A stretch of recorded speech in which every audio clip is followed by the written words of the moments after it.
bahia okwa ode ketana reru kenageri okoda o emi marwa o agiya noro si ama gewulu de agimie nota nunu ye imasepe o saraponye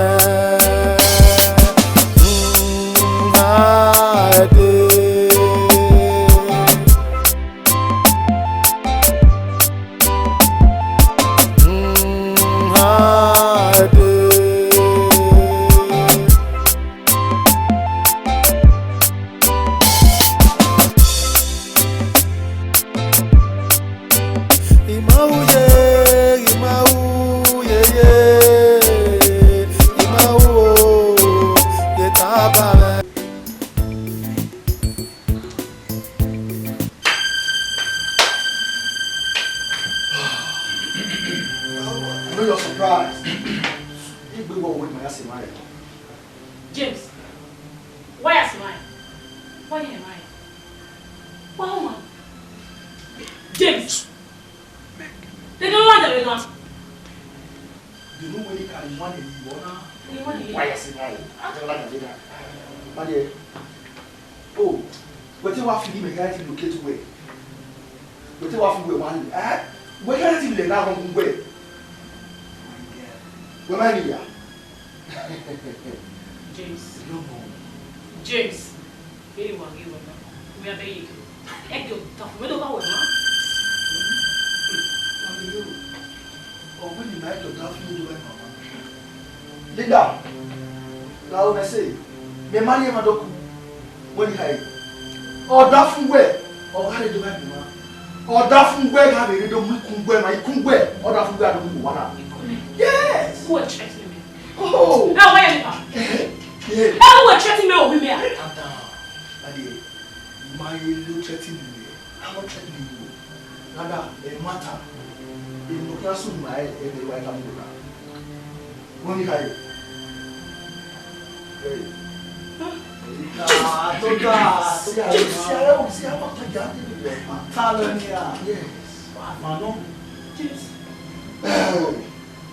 James, love what James Mary said, oh,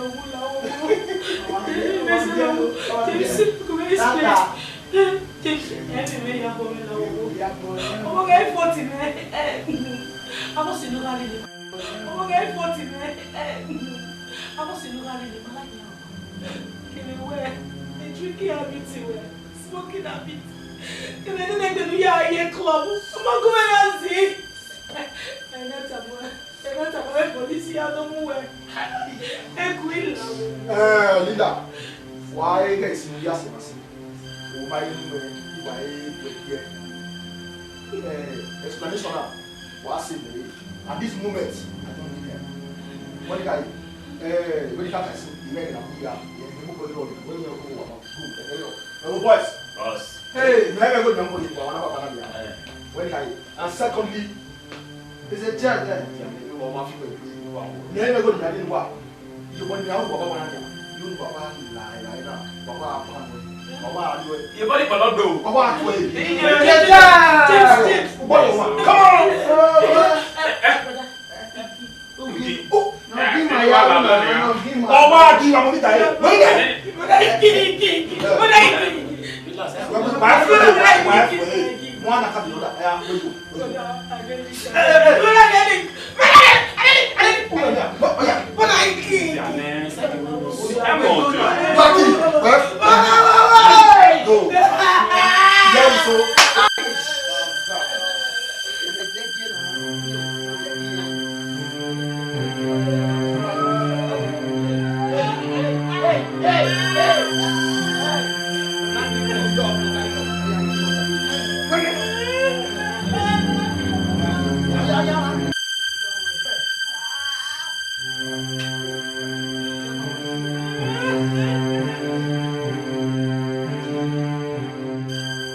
Makin, they went with Benin.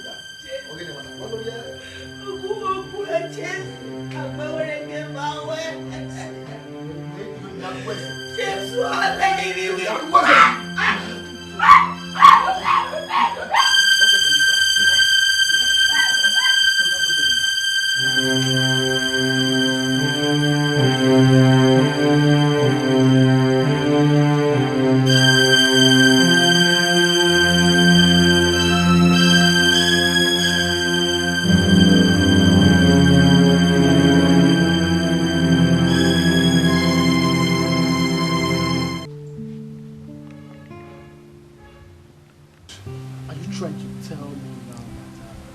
Your best friend is responsible for the death of his wife. No, I never said so. Come on.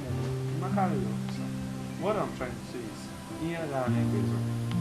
but on that very day, after the young going for me, on our way to Lima, what Lima do anything.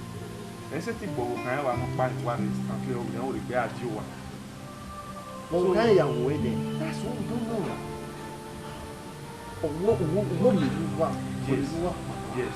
At the end of the day, why is so one? And when I do, I don't know. No, you're by radio. You're calling my way. Just like that. Just like that. And you are trying to tell me now where. But so when you miss one, and you need to just try to think about it. Officer, you ain't so what? But I just don't know because in my river.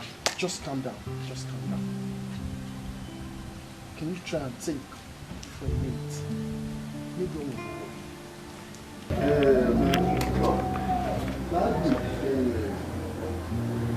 don't really know what is happening.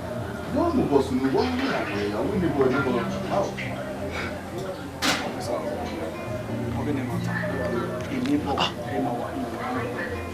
guys, we are just too close. And the man boy no, the man boy eta me omo for so. So papa, you know, the man over. Man can hear different kind of argument like betrayed me, presence of my friends. Give a gun. That means between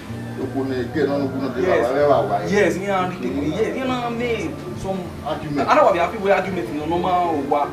But the next thing, I'm not chatting like, again, when you have blame now, she's already dead.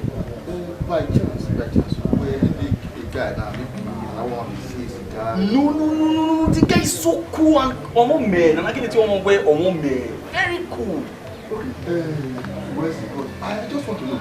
Outside our wife, they want to go like the apartment, so that I will be their wife. No, nothing like that. Let's assume now where you are the detective. I don't want to come and where you are. You only can go. But the way you are going like, oh, you need a picture of one is about why. Where's it? Almost up. Somehow.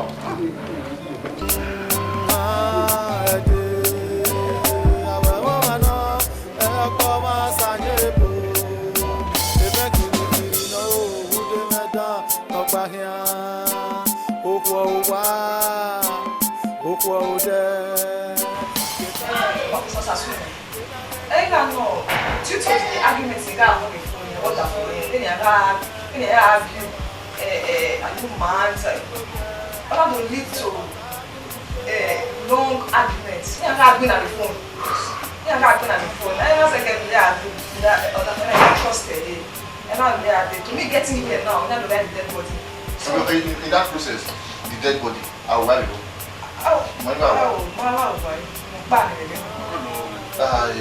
Okay, it's okay, sir. Mr. Man, on behalf of us, we say that sorry. Why you was okay? And besides, nobody knows anything. Really happy keep it where you are nowhere. You are the issue, but you get a lawyer and you are but all that's what we know. I need a conclusion concerning what I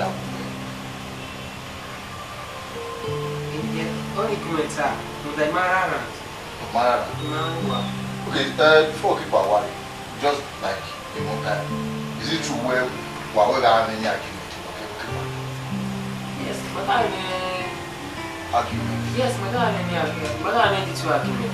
I mean, marriage and arguments.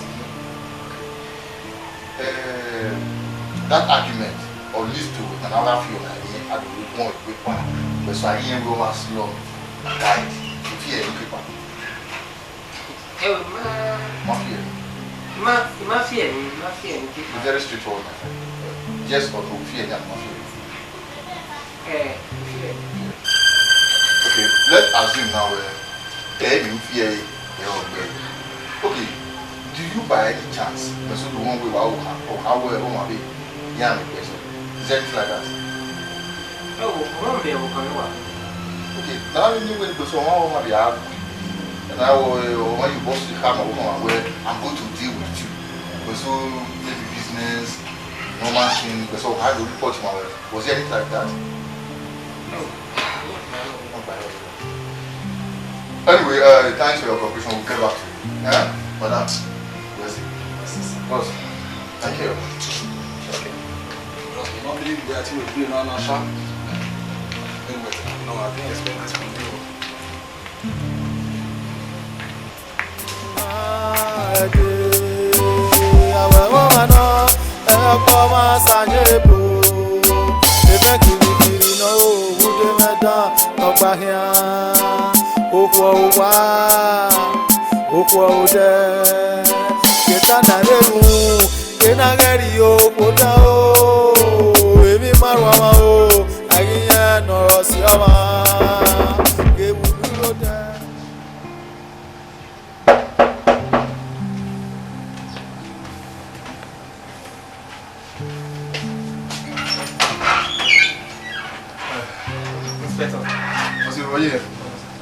Yeah, you really recognize the face.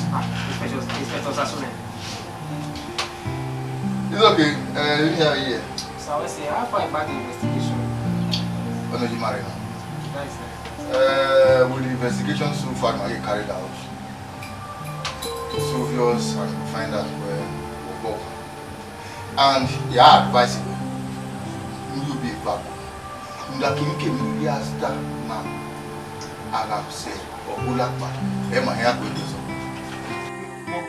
I said, quiet and don't make any noise!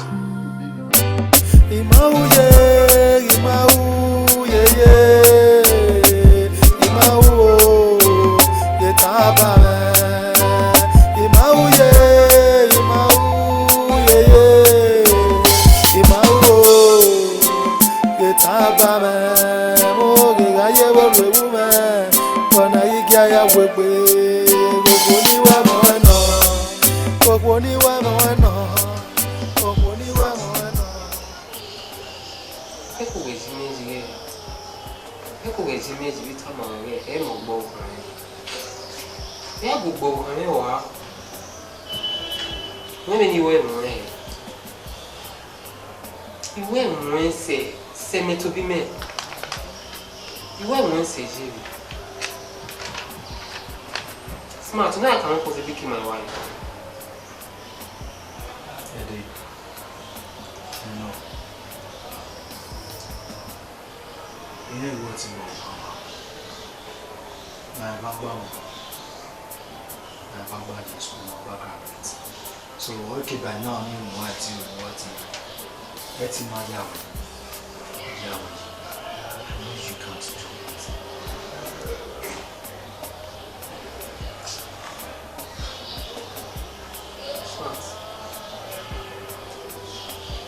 I think try all your possible best. Try all your best. Maybe they ask me no somewhere. I don't know where to start from.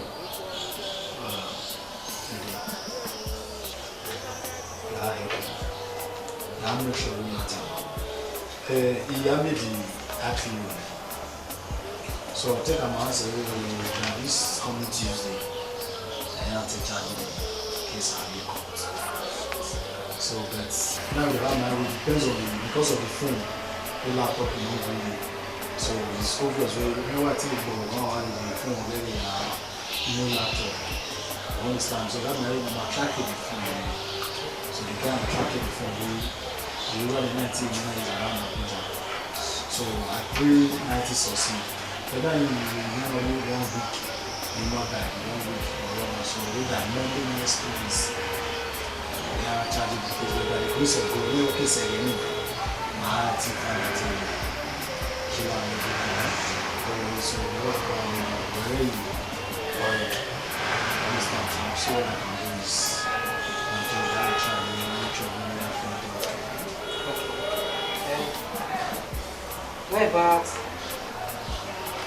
then after video decay after I have it. Oh, listen up. You are over here, say it. You're off to school now. However, I'll be there properly. My brother, what he said. Imauye, Imau,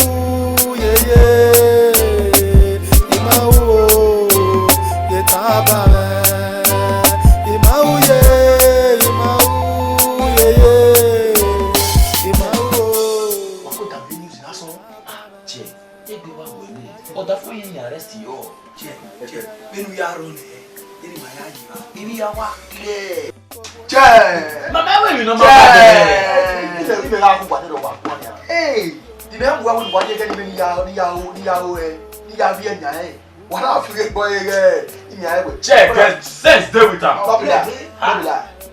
And my I have booked the market. Matter no. Oh, man, all the young women don't come out. All right, in your home. What's in my hair? What's in my now? I never. Any kiss me walking, my brother. A squad in me walking. Imagine we go, you get a reaction, they have to be what. Oh, dear. So in Yaham, why? A laptop in the Bible phones in walking where they go. It's a journey. No, Allah. What about for now? I will go. It's Good boy. Tell you.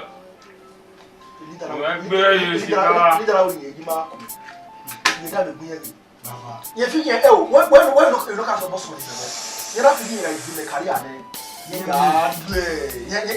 Yeah, I'm calling it and then of the bottle at all. What are you baby? Or that way, all the couple. Sabra, maybe we not. They sack back in the wine. You told him about that. I can't go. He made you job. He make the toilet.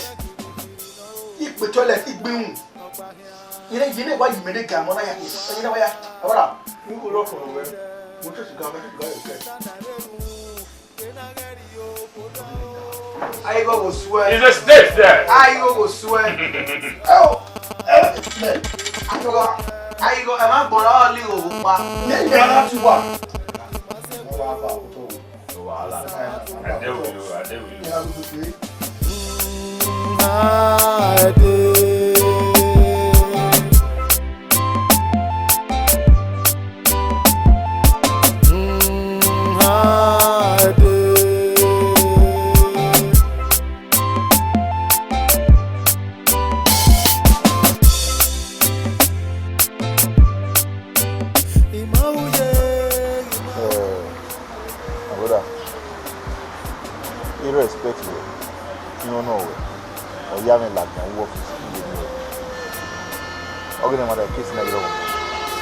All the evidence, everything not involved, compile it. Probably, okay, we can do Monday by Tuesday. I am going to record. So, allow him on board. I have done my part. My brother, Doma. When we're kissing our word, we have to anything we submit. I judge the case in our record. So, we may do it allow. You know, you get it. Because this present time, we will want it. I understand. So, particularly a phone, again, my friend's wife. So, phone in our tracker, but the only thing I get here with the phone area around Abuja. So, they want back at my the tracker. At least, not in weekend, Tuesday, we're turning. That's why I really say a weekend Tuesday. Before then, I might come up with something, then give you a feedback. At least, we're going to turn just lastly 8-9 days. Now we'll work. Well, I might be the appeal, but a man so my superior, I'm answerable to. He's a good one.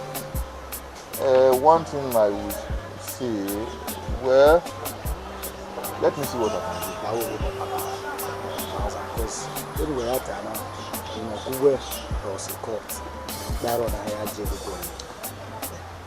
In fact, without being told. So, my trial man, it's having a way. Well, even while the police, any money police, you understand. In as much as you have begged for 3 days, we're not 3 days. It's okay. Within that weekend, let's say upper Monday, I give you after upper Monday. But I need enough evidence to really, I've done my part. Yes. Huh? Come on, yes. Really appreciate it. Yeah. Sabo Adiba.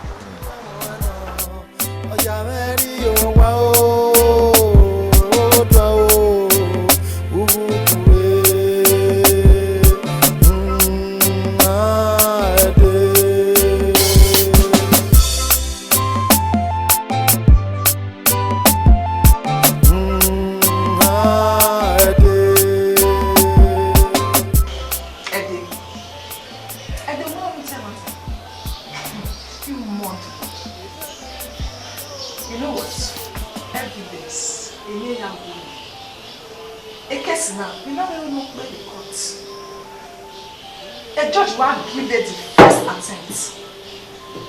Bad.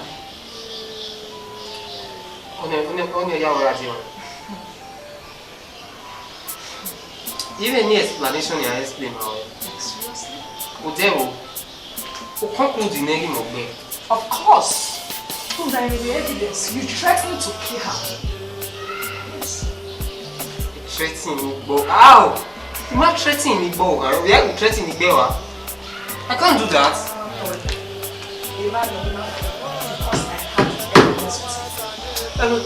Evidence in Babylon. Is it possible, eh?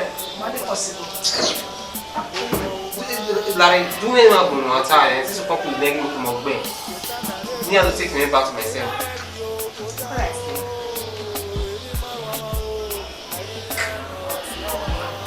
You know what? Okay. I'm here. I think consider yourself there. You understand? Only manual statement you want. It's not husband and wife. But you threatened to kill her.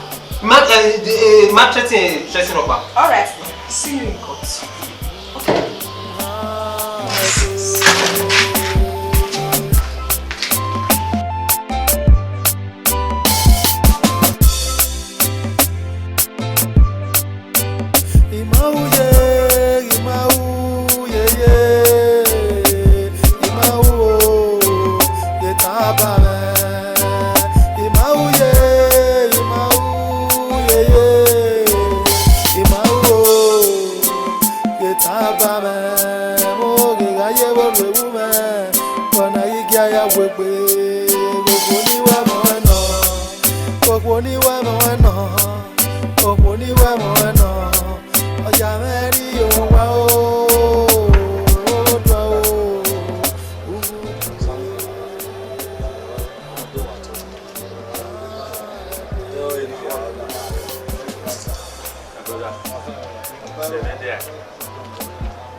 Where did you get this false information?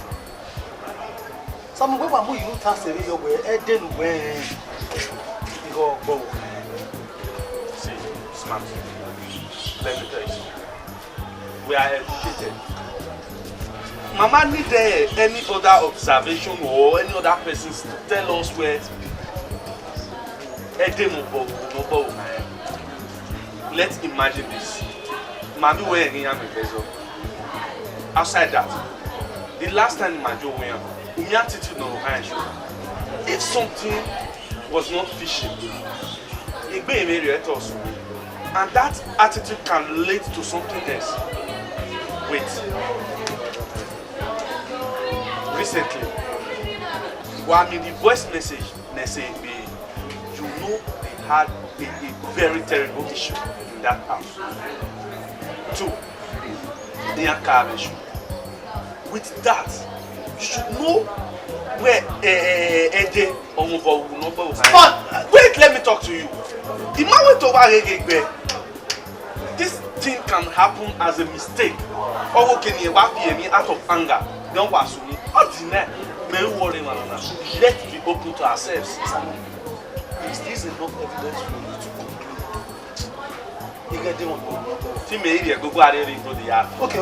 Let's look at it this way. Let's be frank with this. I'm disappointed. Wait. We are learned colleagues. That is just outside. But we can betray trust in one another. Anything can happen. My brother, relax.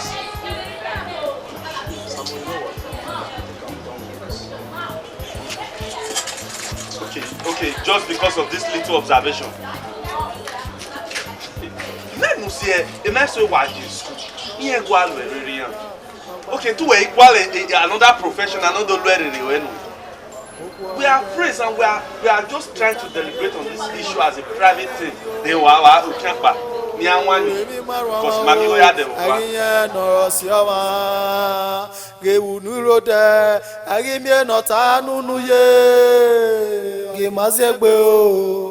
Officer, what I want here, I'm not understand. Well, madam, I can wear you know, soup man, I will laugh. Even I will rush it. We are still gathering fast. Evidence might be gathered. So, I will warn in money in then we hand it over to the court. Officer, your best is nonsense. Oh, Matana, you wouldn't take her to court. The stupid husband, the murderer, you wouldn't take her to court. I have the evidence. Evidence is going, officer. Matana. One thing you should know. Evidence is go, you have to give us that privilege. We are the umpire. My other side, okay. Just to make sure there is truth in everything. Michael, we are still gathering our facts, so you can't push me to it until we are satisfied with everything we are doing. We hand it to a competent court. From there, they take it over. Whatever judgment in area pass, so be it. Spare me that. Officer, he's my best friend, my close friend. I can do anything for her. Yeah. Now to 3 days. I give you now to 3 days. A matter and I'm gonna take it serious. I will sue you to court.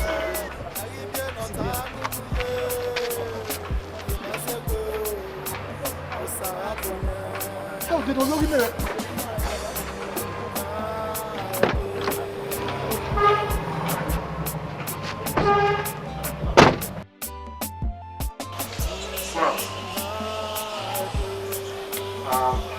It's like all hope are lost. That Jessica where now in the court.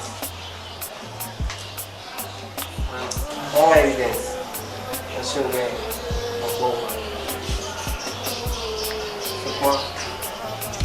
the more apparent Eddie, I'm not surprised. Moreover, lawyers in a different way.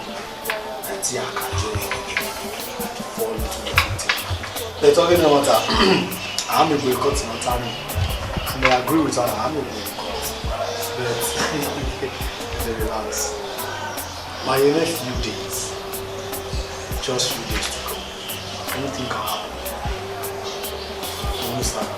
So no one will try some other courage. When anything will come and tell your IPO to call me. I'll call the discuss. In the area office now you are they are paid to clear the case. You understand? So we get a money the thing where I'm not going to court, get threatening where a language lawyer now. You understand? So relax. Huh? That will be after within my power. We are make sure we will my hero. You will serve that. I'm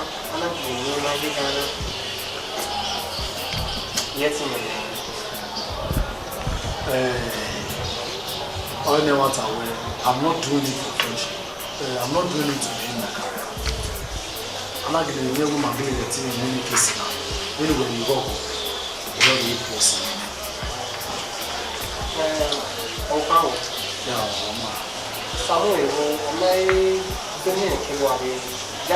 Yes. Samu, everything is fine. Then you're ready.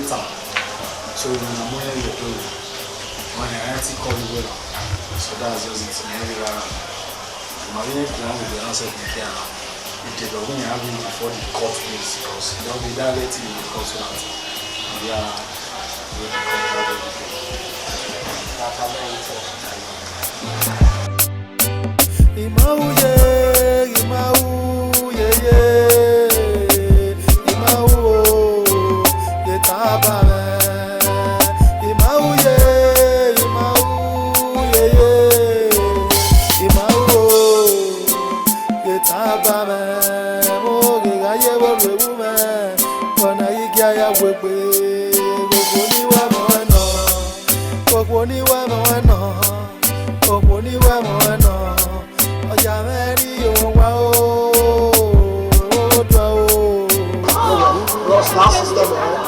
battery now 5 hours.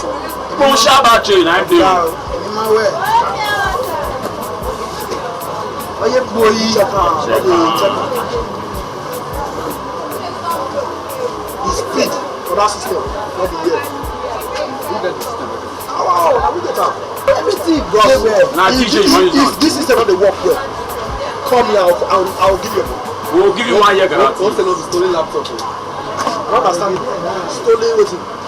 No, do not detect the laptop for you. Aga, since when you begin to business, another business system will not work for you. No, you know. Active they call us so. Check if tell us more for you. Aga, you go use this system, or if you want to sell it, you will see can say me agree more. I'll be like, check the battery now, but check the name now. See the name. You check the product. I'll tell you. I don't sell. How much? Now 60K. Small 60K. Man, that's not look how much you want to give me. Okay, see our last price now 50K. 50K. 50K last price because we be till one share. See, business I do. If you say start of 50K, how much I'll take sell? You not concern us. Sell on your own. See, my guy, what you need to understand? Check what you buy. This laptop, who don't send me the money? I cannot sell it. Are you tired? Come here. No, I call my colleague. Sister Bridget. Sister Bridget. Okay. I beg come see this market too. This check out. Okay, now I know. But the product here good way. To go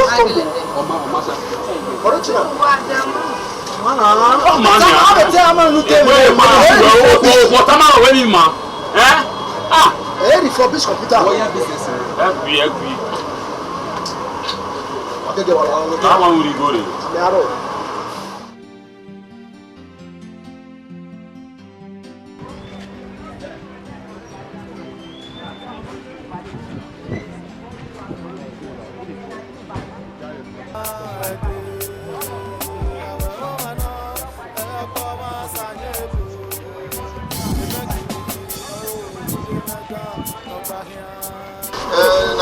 A laptop?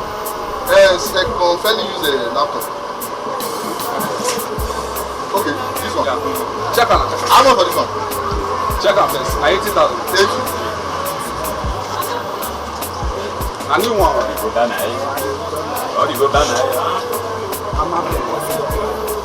Oh, you say you get another. Now your own.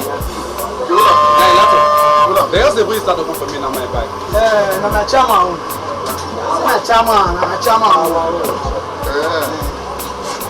Well, who get this laptop? It's under arrest. Officer! Hello? Hey!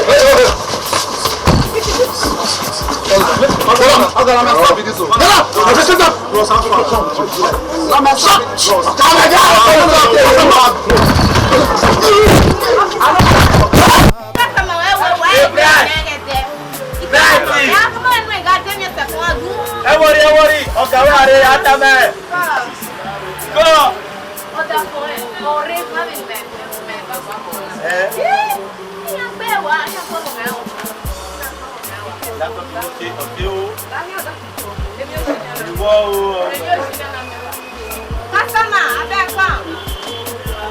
Il vient de nous sommes. Et de nous voir. Au tout notre Ose, Mrs. Linda. Amede ni agboa. O boba ya ne de na o. O sanu das your yuki dollar son. O boba yan. Ayi we ni ase nu ni yan. Wa yi ta lo. E to ne worry. Bati we. Anyway, Frank. In my way. Who do my way? Walk woni le Linda. Nu ya gboa, wa gboa. In my way. First time. Well, Osimena or Jamie. Baba Osimena. Beni me wa we mu na mechanic me yan do tie me. O se we meni ga ye mechanic ni rie ba. Igo re ba ya bowa. O wi mi go wo we ona he na mi go so na do tie me. Ama bu se no border fe.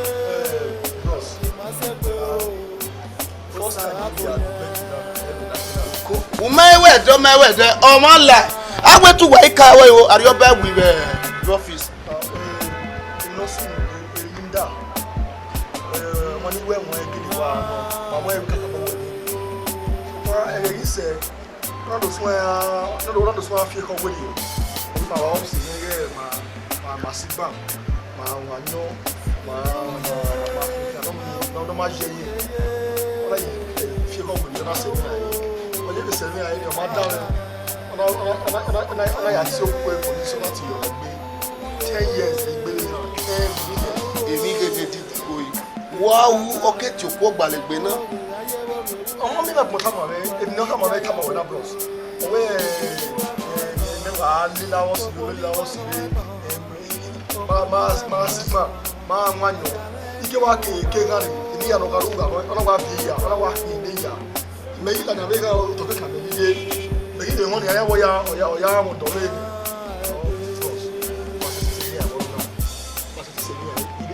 Ìgbèrègbè gbásàkà gbẹ́yìn àwọn Agbọ̀nà ayé rẹ̀ ni pé yàtọ̀ rẹ̀. Gẹ́nà ọ̀wí ẹ̀ máa wẹ̀ dẹ́, wẹ̀wú máa wẹ̀ dẹ́, gbàwé máa wẹ̀ dẹ́, Awẹ́ tó wà í ká wá wẹ̀ o. Èmi pa ni ènìyàn kan máa wẹ̀wẹ̀. Dìbùdẹ̀nuwẹ̀ yìí mi ní mọ̀ náà gbọ̀nà ẹ̀wọ̀n náà wẹ̀ náà. Bose nanu to dìbùdẹ̀nuwẹ̀ yìí mi wẹ̀ abẹ́ bu ẹ̀. Abẹ́ ọ̀wọ́ kíkpìà èbìà kíkpìà náà dá wọn dé. Dìbùdẹ̀nuwẹ̀ nù abù yàn yẹn.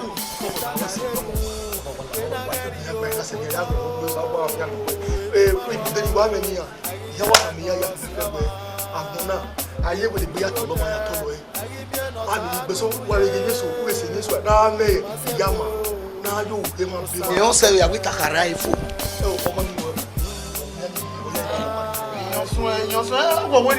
Àwọn ẹ̀ máa hùn ẹ̀ma kálíkì hùn mọ́mọ́ ọ̀yọ́ ni. Wọ́n kú sẹ́nu gbọ́dọ̀ fẹ́. Èmi ọ̀pá náà dìbùdẹ̀nuwẹ̀ mi ní èèmà ní bẹ́rẹ̀ wẹ̀ náà dìbùdẹ̀nuwẹ̀. Mechanic me wala osiwa do ti wa bi simu na wonu wa iwe mu na wa lele ge no to si me fina de ti ma lele pa e master very or you say watch up na e master very do e boy ti man ke do so ge ni me to aye na Wọ́n fi ọ́ sẹ̀ gẹ́gẹ́. Dìbùdẹ̀nuwẹ̀ mi ní èèmà yà ní ìwúwẹ́ kọ́ mọ́ bọ́ kọ́ mọ́ wẹ̀ ní ìwúwẹ́ náà.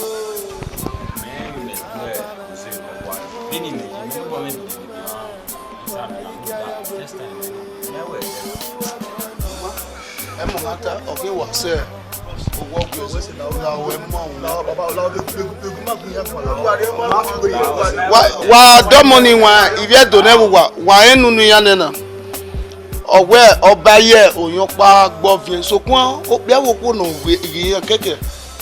Ìbí ẹ̀ka nà dá wọn dé nà bẹ́rẹ̀ mọ́ nánà wáyọ̀ náà bẹ̀yà mẹ́wàá wẹ̀ òhùn ẹ̀ ma àtọ́rí ó pa má ṣàfihàn wùrí ẹ̀mí là wà á mẹ́rin kéwì nù mọ́ ó yọ. Enu ya we wa samoge kigegege ewosi enanu miena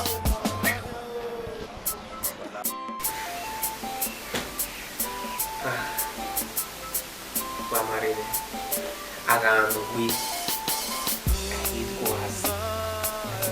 do sa no do yuki do la son e détenir o couri ne tisi